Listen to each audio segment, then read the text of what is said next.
Good morning students. हमारे पास question है, a motor boat starting from rest on a lake accelerates in straight line at a constant rate of 3 metre per second square for 8 seconds. आप जानते हैं ये constant rate क्यों लिखा जाता है? ये आपके लिए हिंट होती है कि आप इक्वेशन ऑफ मोशन, जो 3 इक्वेशन ऑफ मोशन है, यहाँ पे आपको वो यूज़ करना है। क्यों? क्योंकि देखिए, जब वो 3 इक्वेशन ऑफ मोशन जैसे S equals to U T plus half of A T square, S is equals to U T plus half of A T square, एक ये इक्वेशन है। V square minus U square is equals to 2as, एक ये equation है। एक v is equals to U plus A T, एक ये equation है। तो ये 3 इक्वेशन ऑफ मोशन आपको यूज़ करनी है। तीनों में से ऑफकोर्स कोई एक या दो। तो अब ये कब यूज़ होती है? जब एक्सेलरेशन कांस्टेंट होगा, अदरवाइज ये यूज़ नहीं होगी। ये तभी यूज़ होती है।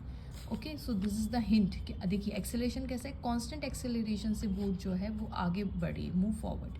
हाउ फार दस, अब हाउ फार का मतलब कितनी दूरी चली, यानी मीटर्स, यानी डिस्टेंस पूछा होगा। How far does the boat travel during this time, how far does the boat travel. तो आपसे जाहिर सी बात है क्या पूछा है, डिस्प्लेसमेंट पूछा हुआ है। तो आप देखिए इसमें डिस्प्लेसमेंट निकालने की हमारे पास 2 इक्वेशन है। सबसे पहली तो ये वाली, यहाँ पे भी डिस्प्लेसमेंट है और इस इक्वेशन में भी डिस्प्लेसमेंट आया है। तो जो अच्छी लगे आप रख लीजिए, और जो यूज़ करते हैं हम देखते हैं कौन सी हम यूज़ करना चाहेंगे।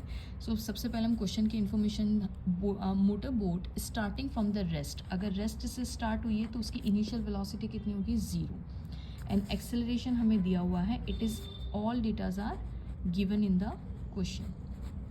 एक्सेलरेशन कितना है हमारे पास, it is 3 metre per second square. Okay, how far, far का मतलब हमसे डिस्टेंस पूछा होगा, ठीक है।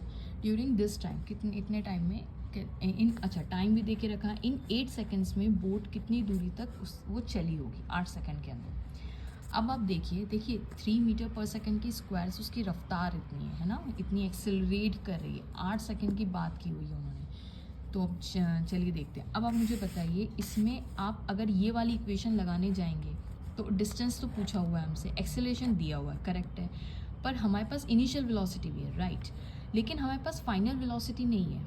तो हमारे पास 2 पैरामीटर हो जाएंगे, एक v भी नहीं है और हमारे पास s भी नहीं है। तो 2 वेरिएबल और एक इक्वेशन नहीं सॉल्व होगी, तो हम कुछ और ट्राई करते हैं। अब यहाँ पे देखिए हम ये वाली ट्राई करें, क्यों? क्योंकि इनिशियल वेलोसिटी दिया हुआ है, टाइम दिया हुआ है, एक्सेलरेशन दिया हुआ है, तो आराम से हम डिस्प्लेसमेंट निकाल सकते हैं। So of course we will use this, s is equals to U T plus half of A T square. So u कितना है हमारे पास, 0 into 8 plus half of acceleration कितना है, 3 मीटर्स इनटू टाइम, टाइम कितना है, 8 square. So answer will be 0 plus half